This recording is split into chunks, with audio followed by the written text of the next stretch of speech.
বন্ধুরা, চলে এসেছি একটা রেসিপি নিয়ে, চিলি পটেটো বল। তাই এটা বানাতে গেলে কী লাগবে? আলু সেদ্ধ তো লাগবে। 5-6টা আলুকে আমি ভালো করে সেদ্ধ করে নিয়েছিলাম, কিন্তু কড়াইয়ে করেছিলাম। 1 চামচ মতো নুন, মানে পরিমাণ মতো 1 চামচ ময়দা আর 5-6 চামচ কর্নফ্লাওয়ার দিয়ে ভালো করে এরকম সেনে নিলাম, ময়দা ছানা মতো সেনে নিলাম। তারপরে এরকম বলগুলোকে কেটে কেটে নিলাম।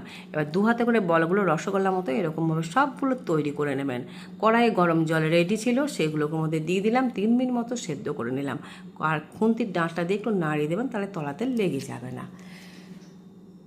ব্যাস, আর ওদিকে আমি হয়ে গেল, ওটাকে আমি জলটা ঝরিয়ে নিলাম, আর একটা পাত্রের মধ্যে ঠান্ডা জল দিয়ে আমি ওইগুলোকে দিয়ে দিলাম। আমার ফ্রিজে 1 বাটি ঠান্ডা জল রাখা ছিল, সেটা ওর মধ্যে মিশিয়ে দিলাম, তাহলে বেশ সব ছাড়া ছাড়া হয়ে যাবে, খুব সুন্দর, একদম গায়ে গায়ে লাগবে না, আর সত্যি নরম হয়েছে। আর এদিকে একটু চিলি, কাশ্মীরি লঙ্কা গুঁড়ো, পরিমাণ মতো নুন, 1 চামচ চিনি দিয়ে এগুলোকে আমি গুঁড়িয়ে নিলাম হামাল দিস্তে, খুব সুন্দর করে গুঁড়িয়ে নেবেন। আর এদিকে আদা রসুন কুচিতে আমি আগে থেকে রেখেই দিয়েছিলাম, এগুলো সব কুচানো লাগবে। কড়াইয়ে ঠিক 3-4 চামচ সাদা তেল আর ওতে আদা রসুনটাকে দিয়ে ভালো করে লাল লাল করে ভেজে চিলি ফ্লেক্সটাকে এর মধ্যে দিয়ে দেবেন, দিয়ে আর একবার ভালো করে মিশিয়ে দিয়ে এখানে সাদা তিল 1 চামচ মতো দিয়ে দেবেন।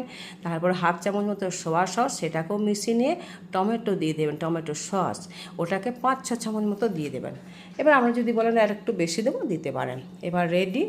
এবার পটেটো বলগুলোকে ওর মধ্যে দিয়ে ভালো করে মিশিয়ে নিলাম। সুন্দর খেতে হয়েছে, টেস্টি হয়েছে। আর লঙ্কাটা আপনারা আগেই দিয়ে দেবেন যদি ঝাল খান, ওই আদা রসুনের সঙ্গে ভাজা করবেন, আমাদের খায় না বলে পরে দিয়েছি। একদম পারফেক্ট, আর খুব তাড়াতাড়ি কিন্তু রান্নাটা হয়ে যায়। কড়াইয়ের মধ্যে কিন্তু সেদ্ধ করলে না আলুটা ঠিক থাকবে, আর কুকারে সেদ্ধ করলে একটু জল জল হয়ে যাবে। কত সফট হয়েছে দেখছেন তো, সত্যি এরকম রান্না যদি প্রত্যেক দিন পাই না, প্রত্যেক দিন আমি খেয়ে নেবো, হেব্বি হয়েছে।